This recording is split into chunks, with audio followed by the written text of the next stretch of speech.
हंसी हंसी दिल तू तोड़लू, बोल का पैलू तू। खुशी खुशी अपना गोरी ससुराल गईलू तू। हंसी हंसी दिल तू तोड़लू, बोल का पैलू तू।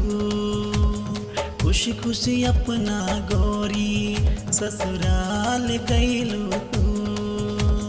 करलू काहे बेवफाई तू खा के कसम गोरी। सनम हो अब जी अब कैसे हम। सनम हो अब जी अब कैसे हम। सनम हो अब जी अब कैसे हम।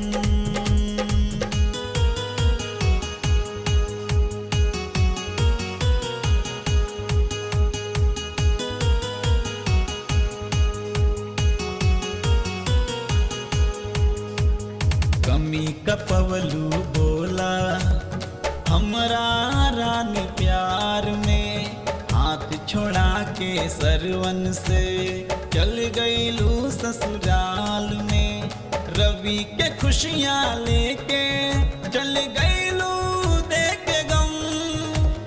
रवि के खुशियाँ लेके चल गईलू देख गम। सनम हो अब जी अब कैसे हम। सनम हो अब जी अब कैसे हम।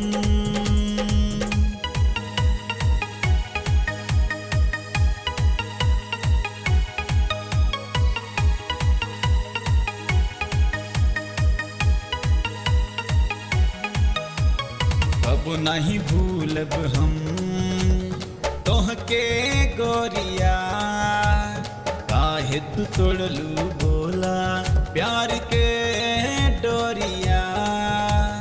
तड़पिला हरदम हम नहीं होला दर्द मोरा कम। तड़पिला हरदम हम नहीं होला दर्द मोरा कम। सनम हो अब जी अब कैसे हम। सनम हो अब जी अब कैसे हम।